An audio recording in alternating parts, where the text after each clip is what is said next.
Something happens inside your fat cells between minute 15 and minute 20 of walking, and almost nobody stays long enough to trigger it.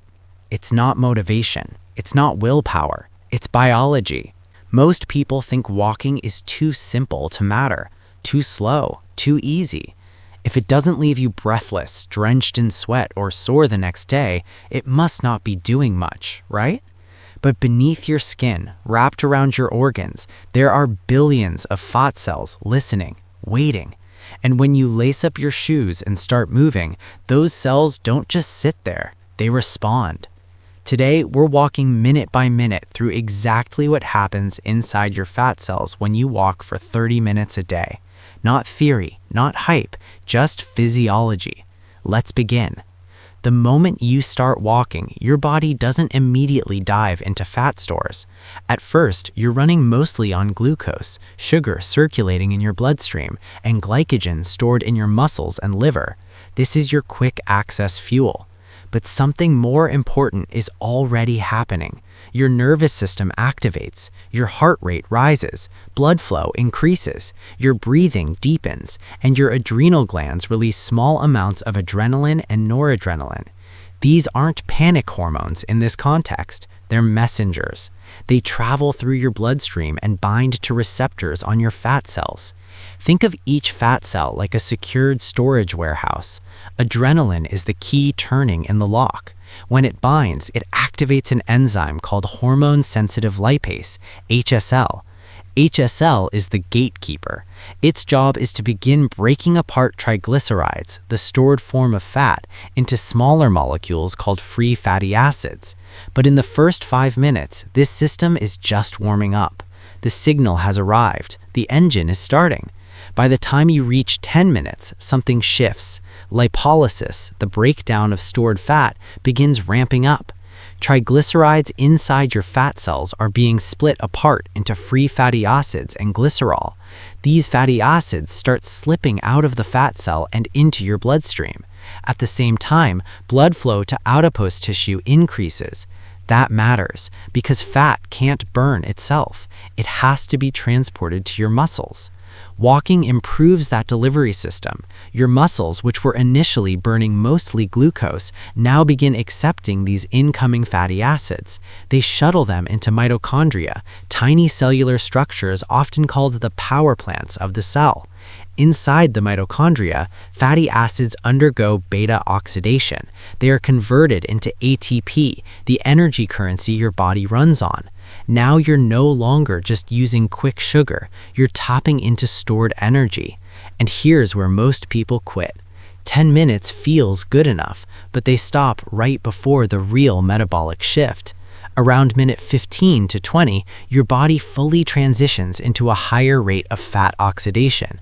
At moderate intensity, a brisk walk where you can still talk but feel slightly breathless, fat oxidation can account for up to 50 to 60% of your energy usage. Your fat cells are now actively releasing fatty acids at a steady rate.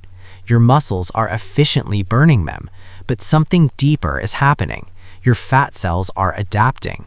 Every time you walk consistently, you increase the activity of enzymes involved in lipolysis. You improve blood flow to adipose tissue.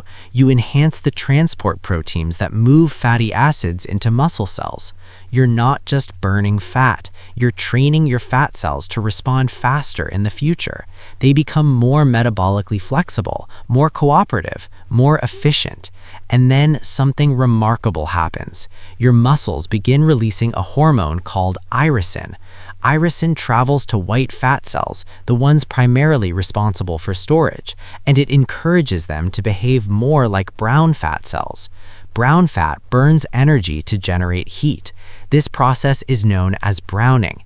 It means walking doesn't just reduce fat in the moment, it changes how your fat tissue behaves long term. That's the shift most people never reach because they stopped at minute 10. Here's what most people don't realize. The benefits don't stop when you stop walking. For hours afterward, your body remains in an elevated fat-burning state. This is called excess post-exercise oxygen consumption, EPOC. Your muscles are replenishing glycogen. Your fat cells are still mobilizing fatty acids to support recovery. Lipolysis can remain elevated for up to 24 hours after a single bout of moderate exercise. And when you repeat this daily, your body adapts.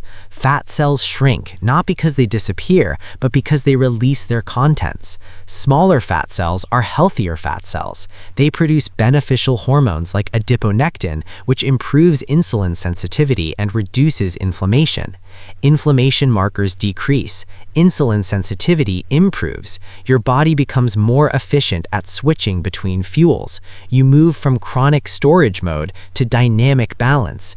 Here's the paradox. High-intensity exercise burns more calories per minute, but at very high intensities, your body shifts back towards glucose as its primary fuel source. Walking keeps you in the fat oxidation zone. It's sustainable, low stress, repeatable, and consistency beats intensity when it comes to fat metabolism. Research shows that 12 weeks of regular walking, just 30 to 40 minutes a day, can significantly reduce visceral fat, improve HDL cholesterol, and lower inflammatory markers, without extreme dieting, without punishing workouts, because walking speaks your body's native language. Walking is incredibly safe for most people, but if you have severe joint issues, uncontrolled heart disease, are recovering from surgery, or have blood sugar regulation concerns, consult a healthcare professional before starting. For people with diabetes, walking can significantly lower blood sugar levels, sometimes rapidly.